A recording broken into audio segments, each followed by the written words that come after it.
Praise the Lord. Sambil kita siapkan catatan dan Alkitab seperti yang saya janjikan di saat teduh yang lalu, saya akan mendoakan profesi Anda hari ini. Apapun yang Anda geluti, mahasiswa, ibu rumah tangga juga satu profesi yang mulia. Anda punya toko, punya perkantoran, Anda bekerja sama orang, punya company sendiri, whatever it is. Hadirat Allah akan menyertai orang-orang yang tulus hatinya, yang mencari wajahnya. Buka bersama dengan saya firman Tuhan sekarang, ya, kasih judul Hadirat Allah di tempat kerja. Di kitab Kejadian pasal yang ke-21, saya suka cerita Abraham. Kali ini Abraham sedang notarisan. Ini adalah hukum saat itu di zaman purbakala, perjanjian Abraham dengan Abimelek. Beri judul sekali lagi, Hadirat Allah di tempat kerja. Yang penting itu gini, kita bawa Yesus kemana-mana, termasuk pergi ke sekolah, ke toko atau kantor kita. Bawa Tuhan. Jangan Tuhan dijadikan agama. Tuhan itu bukan berhala bisa taruh satu tempat, gak bisa kemana-mana. Tuhan kita itu hidup dan bergerak. Bawa dia. Gak nyesal, pasti tidak akan menyesal. Karena Tuhan kita itu baik dan dia itu bijaksana. Perjanjian Abraham dengan Abimelek saya bacakan ayat 22. Pada waktu itu Abimelek beserta Pikol, panglima tentaranya, berkata kepada Abraham, Allah menyertai engkau dalam segala sesuatu yang kau lakukan. Oleh sebab itu bersumpahlah kepadaku di sini demi Allah, bahwa engkau tidak akan berlaku curang kepadaku, atau kepada anak-anakku, atau kepada cucu cicitku, sesuai dengan persahabatan yang kulakukan kepadamu. Demikianlah harus engkau berlaku kepadaku dan kepada negeri yang kau tinggali sebagai orang asing. Lalu kata Abraham, aku bersumpah. Deal, tanda tangan, dibubuhkan materai. Maksudnya apa? Abraham bukan menjadi pasangan yang tidak sepadan dengan orang yang tidak percaya. Bukan, karena Abraham itu berada di negeri orang Filistin waktu itu, dan juga di tanah Kanaan. Abimelek beserta Pikol, panglima tentaranya, ini orang yang gak takut sama Tuhan. Hari ini adalah simbol di mana dunia tempat kita tinggal dan bekerja, yang diisi dengan orang-orang yang tidak takut akan Allah. Gak takut sama Tuhan, gak percaya bahkan. Dan bukan hanya sampai ketidakpercayaan, seringkali kita ini seperti domba di tengah serigala. Mereka-mereka itu kurang ramah sama kita. Tidak gampang jadi orang Kristen, anak Tuhan di society modern ini atau di masyarakat modern sekarang. Ada banyak sekali tantangannya. Saya penasaran, kenapa dia bilang begini, Allah menyertai engkau dalam segala sesuatu yang kau lakukan. Oleh sebab itu bersumpahlah kepadaku di sini demi Allah, bahwa engkau tidak akan berlaku curang kepada saya, atau kepada anak-anak saya dan kepada cicit cucu cicitku. Kok kebalik ya? Malahan si Abimelek yang merasa butuh berteman dengan Abraham. Abimelek dan Pikol merasa segan. Mereka malah justru berharap agar supaya Abraham ini berkenan sama mereka. Bukannya sebaliknya, kalau kita ini contohnya domba di tengah serigala, orang-orang yang minoritas, outnumbered atau kalah jumlah. Bukannya justru kita ini yang harus baik-baik sama orang supaya dapat kesempatan, dapat promosi segala. Seringkali malah justru anak Tuhan sering kompromi di dunia kerja. Supaya kenapa? Supaya dapat keuntungan. Tapi ini sebaliknya. Orang yang tidak takut Tuhan, yang tidak takut akan Allah, yang memusuhi Allah Israel bahkan, malah yang memohon pada Abraham, tolong ya, kamu yang baik-baik sama aku ya, sama anak-anakku, sama cucu cicitku. Bersumpahlah kepadaku ya. Malah pakai sumpah serapah segala. Karena mereka tidak percaya Allah.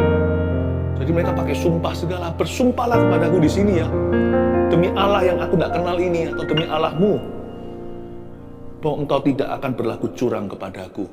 Luar biasa ya. Orang dunia bisa merasa Anda itu asetnya, sampai takut ditinggal oleh Anda. Orang dunia itu bisa merasa segan, kagum sama kita, sampai-sampai pada taraf, doakan aku ya.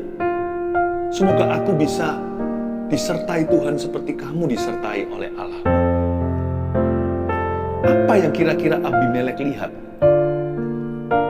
Yang pasti ya, kehadiran Abraham di dunia kerja itu di mata Abimelek sama dengan hadirat Allah di marketplace. Abraham bukanlah Allah, tapi seperti ada satu hadirat yang ikuti dia, yang ini mereka nggak bisa sangkali. Abimelek maupun Pikol, panglima tentaranya.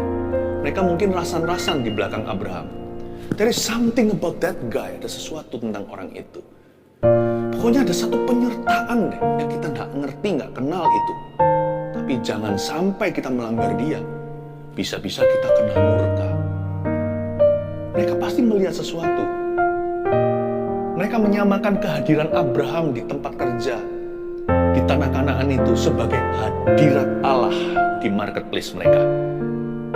Mereka pasti melihat sesuatu, saya tunjukkan. Paling tidak ada dua hal yang mereka lihat pada Abraham. Yang satu, mereka melihat integritasnya. Abraham ini hidup sesuai dengan standar yang beda. Mereka bisa melihat perbedaannya. Ini orang lain nih. Kalau kita ada kembalian, kita diam aja. Dia kok kelebihan di tempat dia. Dia yang telepon kita. Dia yang hubungi, dia yang kejar kita. Uangmu masih ada sisa. Orang ini beda. Integritas itu minimal kejujuran. Jadi kalau kita nggak punya kejujuran, kalau kita orang yang suka bohong, suka dusta, suka nipu, udah buyar. Jangan sampai bicara soal integritas. Integritas itu bukan kejujuran. Integritas itu minimal kejujuran. Integritas. Lebih daripada itu, integritas juga bicara tentang dapat dipercaya. Sekalipun tidak ada sepasang mata melihat seperti Yusuf di rumah Potifar. Istrinya gimana-gimana, dia tidak mau melanggar. Dia nggak mau khianati tuan atau majikan. Sekalipun nggak ada CCTV, dia lari. Bukan hanya jujur, dapat dipercaya juga. Masuk penjara, dikasih. Nggak lama setelah itu, baru hitungan minggu, belum bulan, sudah diberikan kepercayaan, kunci penjara dikasih di dia. Dia sendiri nggak melarikan diri, dia jaga napi-napi yang lainnya. Semua tersapu bersih, rapi sekali, sampai dapat penghargaan dari pemerintah. Kira-kira begitu ya kalau saya imajinasi. Waktu Yusuf yang pegang itu, kepala penjaranya beruntung. Dipuji-puji sama pemerintah. Karena narapidana tidak memberontak di sana, aktivitasnya bagus, rapi semua, bersih, tidak menjadi sarang atau klaster penyakit. Semua karena Yusuf. Lihat itu, bukan hanya dapat dipercaya. Orang yang punya integritas itu diberkati Tuhan. Karena itu nomor satu yang dilihat pada Abraham, yang nampak jelas orang tidak percaya Tuhan aja bisa mengakuinya. Integritasmu beda, Abraham. Aku tahu kalau bukan Allah nggak mungkin, karena sifat manusia nggak begini. Kita semua ini penipu, kita semua ini penggosip, kita semua ini pembenci. Ya. Tapi kamu kok bisa begitu ya hidupnya ya. Standarmu itu bukan standar bumi. Mereka mengakui. Selain itu, menurut saya yang dilihat oleh Abimelek adalah berkatnya Abraham. Karena Allah melihat hati, manusia melihat bukti. Coba bayangkan kalau Anda berhutang 20 juta sama tetangga Anda. Kesaksian Anda pasti akan ditolak ya kan? Karena siapa yang Anda, kalau seseorang berhutang sama orang lain, yang berhutang itu menjadi hamba yang menyutangi. Mana mungkin Anda ketuk pintu lain hari setelah tadi, atau kemarin Anda ngemis-ngemis minta sekian juta. Lalu datang ke situ ada kesaksian, Allah Anda hidup nyata, Tuhan itu besar segala. Dia nggak mau dengar, balikin dulu duitku. Pasti mereka melihat pada Abraham ada kemandirian. Orang ini datang ke negeriku, negeriku diberkati. Dia kerja di company perusahaanku, perusahaanku prosper, langsung makmur. Apapun yang dikerjakan sama dia, divisi itu langsung hidup. Ada solusinya. Entah kenapa orang lain coba bertahun-tahun gak bisa, dia 2 bulan aja kelar semua. Langsung tiba-tiba mengubah jadi biru apa yang dulunya merah. Ada sesuatu tentang orang ini. Saya nggak bicara tentang berkat materi semata-mata. Saya bicara tentang hasil yang nyata di tangan orang yang dikenal Allah. Nggak tentu bicara tentang uang besar, bukan masalah materi, uang besar atau uang kecil. Bicara tentang berkat Tuhan yang tidak bisa disangkal, ada penyertaan, ada pembelaan. Pasti dia lihat semacam itu. Bukan hanya berkatnya Abraham, ya Abraham semakin diberkati, kok bisa ya, dia ini pendatang loh, ini orang asing. Tapi dia bisa begitu berhasil, sumur mana digali ada air. Ternak yang dia pegang berkembang biak. Tanah yang tadinya itu langit adalah besi, tanahnya tembaga, dia cocok tanami, hasilnya berlipat-lipat kali ganda. Ada apa dengan orang ini?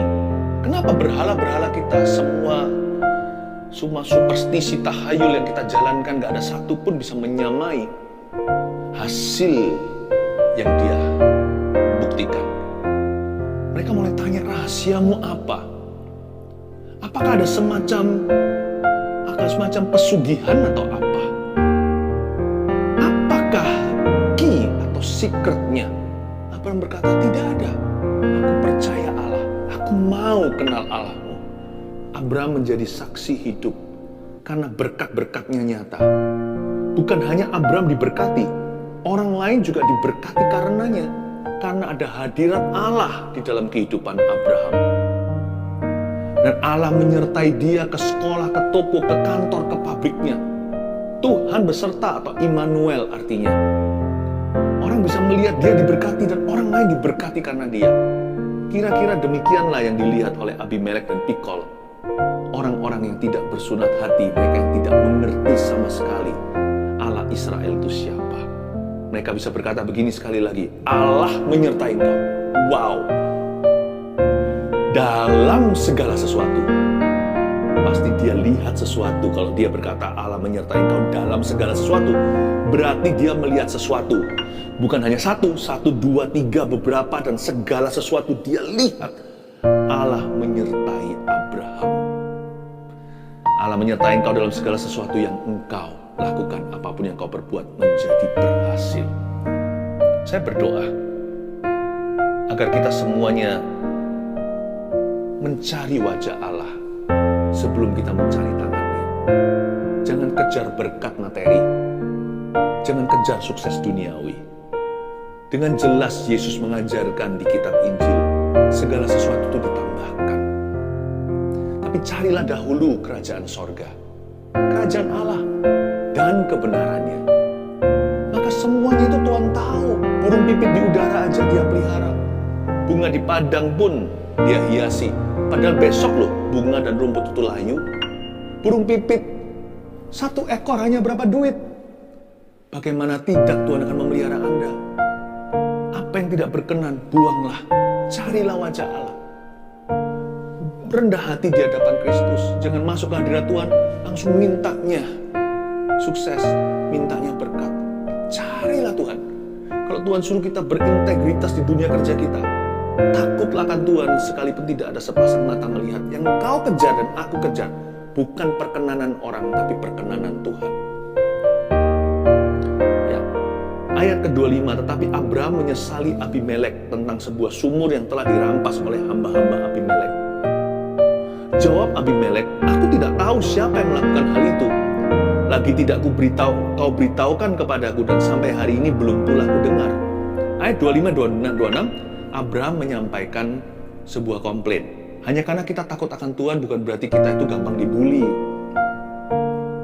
Orang yang beriman seperti Abraham, bapak beriman ini, bukan berarti dia akan menerima kesalahan begitu aja. Tuhan juga memberi kita cuepah, Tuhan memberi kita mulut, bukan dipakai untuk senjata kelaliman, pakai untuk senjata kebenaran. Nggak usah huru hara marah-marah. Tapi tata kata-kata, hal-hal yang tidak pas pada tempatnya, apalagi yang salah, utarakan. Untung kan? Untung Abraham tidak asumsi-asumsi. Abraham ngomong sama Abimelek, Raja, ada sumur-sumurku yang dirampas oleh hamba-hambamu loh. Sebenarnya ini nggak fair. Lalu Abimelek menjawab gini, loh, aku nggak tahu loh siapa yang melakukan itu. Lagi pula, kamu tidak pernah beritahukan itu kepadaku sampai hari ini pun belum ku dengar. Untung kan? Kadang-kadang kita asumsi, ya udahlah. Nggak apa-apa. Kalau ada suatu ketidakadilan yang Anda alami, Anda patut melakukan, tapi jangan halalkan segala cara. Anda bisa utarakan, tapi pakai cara Tuhan. Dengan lemah lembut, bukan dengan emosi, ditata, dan semua indah pada waktunya. Anda juga harus punya kepekaan kita melihat kapan waktu yang tepat. Utarakan. Sesama rekan mungkin. Saya rasa kemarin itu apa yang terjadi nggak pas di hati. Boleh nggak saya kasih masukan? Saya juga terbuka kok kalau mau dikasih masukan. Tapi masalahnya di sini banyak orang itu halalkan segala cara, mentang-mentang dia benar, lalu gegeran. Jangan halalkan semua metode, ya. Karena itu pakai cara Tuhan. Selalu tanya gini sama Roh Kudus, masuklah hadirat Allah dulu sebelum Anda konfrontasi dengan manusia. Bahkan sebelum Anda tanda tangan apa-apa, selalu masuklah ke hadirat Allah. Bilang begini sama Tuhan, biarkan rohmu menuntun aku di tanah yang baik. Tuntun aku Tuhan, tuntun juga ya Tuhan, berjagalah pada lidah bibirku. Biarkan aku bisa mengambil keputusan yang baik dan benar. Biarkan perkataanku kau urapi ya Tuhan. Tindak tanduk, kelakuanku, perbuatanku, kau beri kuasa di dalamnya ya Tuhan. Sehingga dunia melihat penyertaan-Mu pada saya. Aku tidak minta menjadi orang yang kaya raya, konglomerat atau apa. Tidak Tuhan, itu tidak aku kejar. Itu dikejar oleh bangsa yang tidak mengenal Tuhan. Kitab Injil Yesus menceritakan, jangan minta hal-hal yang orang-orang dunia yang tidak kenal Tuhan itu tiap hari merengek-rengek di pintu sorga. Karena mereka nggak kenal Tuhannya. Mereka minta-minta. Jangan lakukan itu. Bapamu tahu apa yang kamu butuhkan sebelum kamu membuka mulut dan memintanya. Tapi carilah dahulu kerajaan sorga dan kebenarannya. Minta sama Tuhan. Aku minta Tuhan Yesus, Engkau menyertai aku. Akan kubawa Engkau kemana-mana ke tempat kerjaku. Sebab bagiku Yesus bukan agama. Dialah jalan kebenaran dan kehidupan. Berarti Yesus di hidupku, hidupku dalam Yesus. Kau bersama dengan aku kemanapun aku pergi. Kubawa hadirat-Mu. Dan pergi kemanapun aku Tuhan, biarkan hadirat-Mu ada di situ. Sehingga orang bisa melihat di mana saya berada, Allahku berada. Dan di mana Allahku menempatkan aku, di situ aku taat kepadanya untuk melakukan kehendak-Nya. Oh haleluya, itu partnership saudara. Itu kemitraan. Tapi dari ayat 25 dan 26 saya bisa melihat bahwa Abraham itu bukan orang yang suka avoid.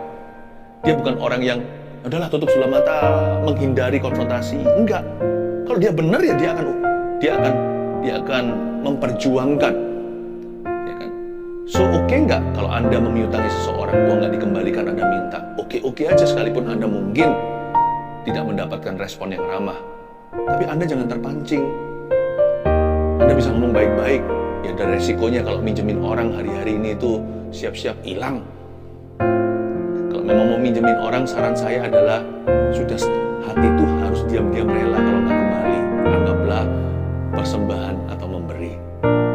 Tapi boleh nggak kita klaim hak kita? Boleh. Anda mau membicarakan naik gaji kalau Anda merasa Anda berhak akan hal itu. Jangan merasa berhak lalu sombong mentang-mentang. Tapi utarakan alasan-alasan yang juga masuk akal. Selain daripada aku rasa aku sudah waktunya mengalami kenaikan.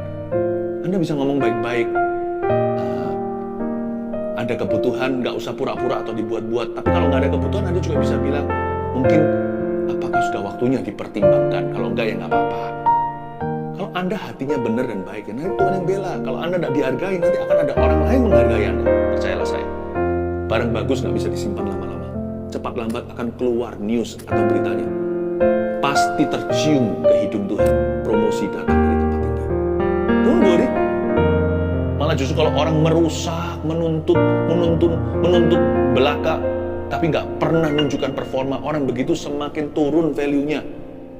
Karena ketika dia sendiri tidak bertindak sesuai dengan kehendak Allah, hadirat Allah nggak akan menyertai. Jangan suruh Tuhan bayar sesuatu yang Tuhan tidak perintahkan. Saya pesan nasi goreng, keluarnya bakmi. Saya keluar bakmi, keluarnya bakwan. Lalu keluarkan ceknya atau dikeluarkan nanti terakhir saya harus bayar. Kalau saya begitu biasanya, barusan saya dari makan di restoran sebuah depot itu. Saya pesan sesuatu, keluarnya lain. Atau lebih tepatnya, keluarnya dua, saya pesan satu.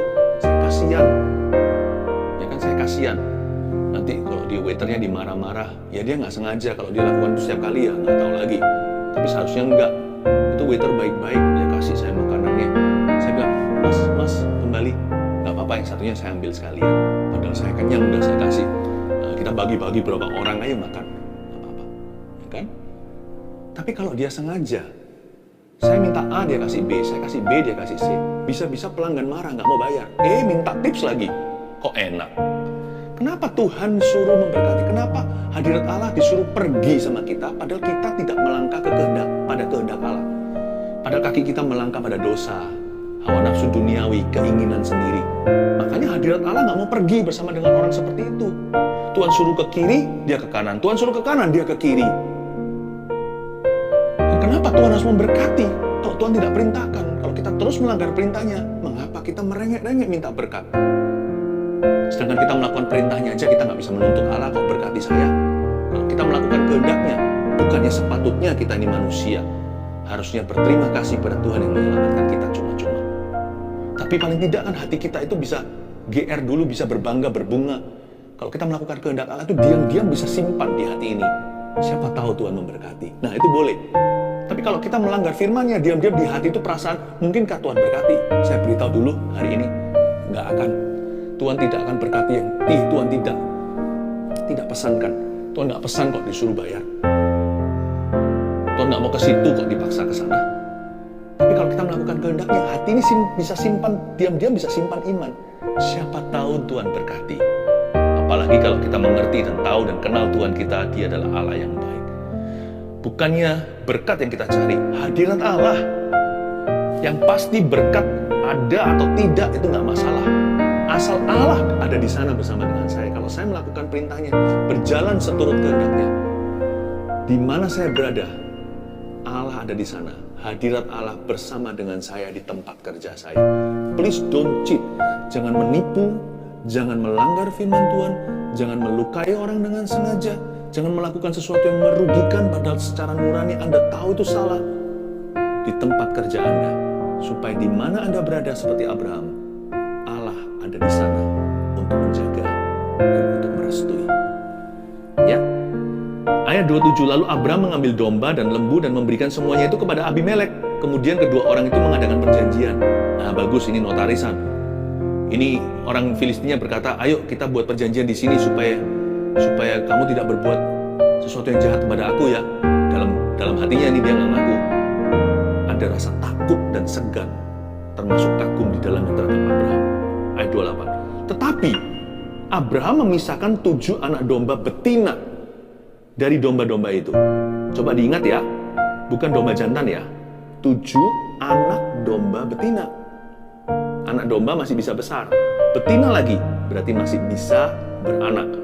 Lalu kata Abimelek kepada Abraham, untuk apa ke-7 anak domba yang kau pisahkan ini? Dia juga bingung kan? Asal tanda tangan aja udah cukup kok, kasih 7 ekor anak domba betina. Lalu Abimelek tanya, untuk apa? Ayat 30 jawabnya, ke-7 anak domba ini harus kau terima dari tangan saya untuk menjadi tanda bukti bagiku bahwa akulah yang menggali sumur itu. Hari ini kan kita di depan saksi, kita sama-sama mengakui bahwa sumur itu digali oleh aku, ya, tapi dirampas oleh hamba-hambamu. Kan cukup kan? Itu kan haknya Abraham. Kalau dikembalikan ya sudah cuma-cuma. Ngapain kasih tips segala? Tapi Abraham itu klasi, dia itu nggak murahan. Sekalipun dia dapat kembali apa yang menjadi haknya. Wong anak-anak buah saya yang menggalinya kok sekarang kembali ke aku, udah nggak apa-apa kan? Sekalipun nggak diminta, Abraham tetap memberikan tips kepada dia. Dompet Anda hilang, dikembalikan utuh semuanya, kartu kredit, SIM-nya, ya kan, surat izin mengemudi, cash-nya masih lengkap. Cash-nya hilang pun kan Anda masih tenang, semua kredit card di sana. Kembalikan orang yang mengembalikan. Nggak mungkin lah kita lihat orang sejujur itu, kita nggak berkata terima kasih ya, kita pasti kasih dia sesuatu. Mungkin nggak moneter, kita pasti memperhatikan. Tapi orang yang mengembalikan, kalau dia takut akan Tuhan, dia nggak akan mau terima. Dia pasti berkata, enggak, ini sudah menjadi tanggung jawabku sebagai manusia. Nggak usah ngomong soal Allah, ini sudah tanggung jawabku sebagai orang dengan nurani. Saya nggak mau. Kalau saya di posisi mengembalikan dompet seseorang yang jatuh di jalanan, saya nggak mau terima apa-apa. Karena sudah sepatutnya saya mau melakukan pada orang lain apa yang saya sendiri ingin orang lain lakukan pada saya. Tapi Abraham dari sisi yang menerima dompet itu, meskipun itu haknya, kan dirampas kan, dikembalikan, dia nggak mau terima cuma-cuma. Dia kasih Abimelek 7 anak domba betina. Sebab itu orang menyebutnya tempat, ayat 31, sebab itu orang menyebutnya tempat itu Beersheba, karena kedua orang itu telah bersumpah di sana.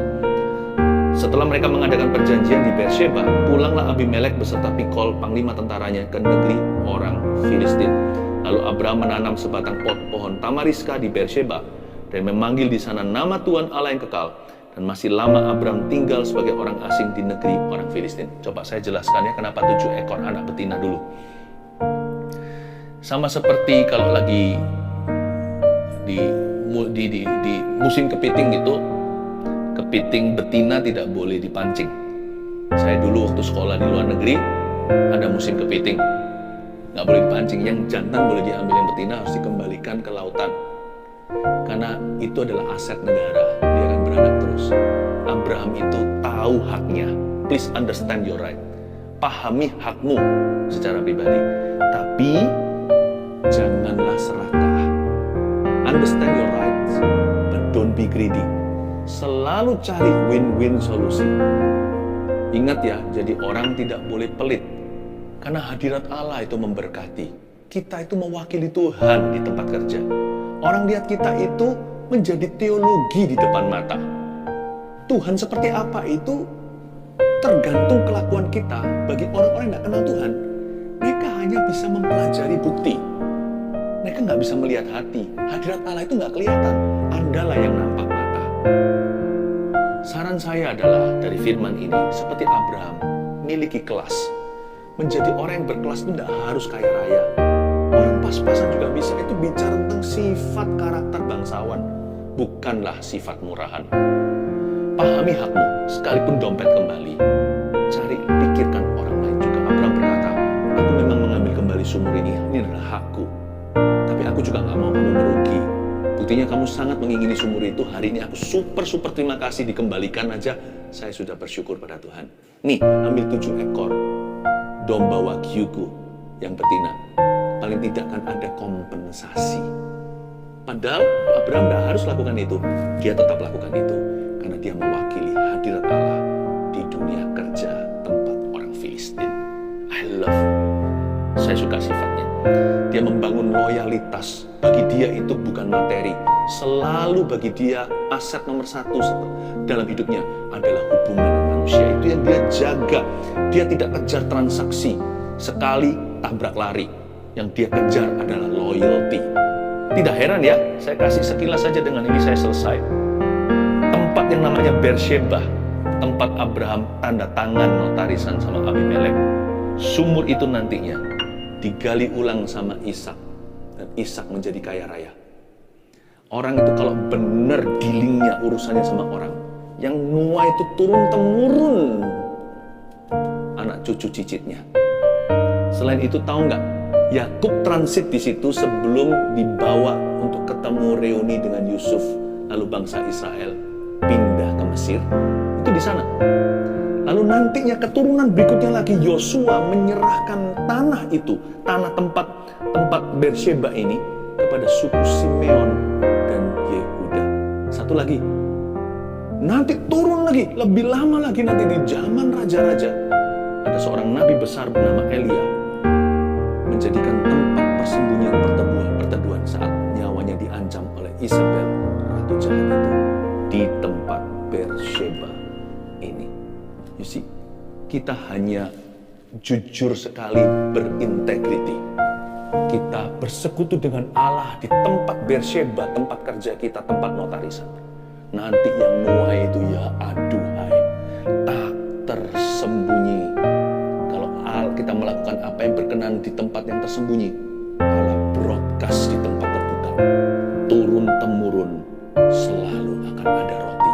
Di keturunanmu selalu nanti akan ada presiden, CEO, ada manajer, ada pengusaha, ada pendeta, ada seniman, satu persatu nanti Anda lihat di family tree atau di pohon kehidupan, pohon keluarga Anda, turun-temurun.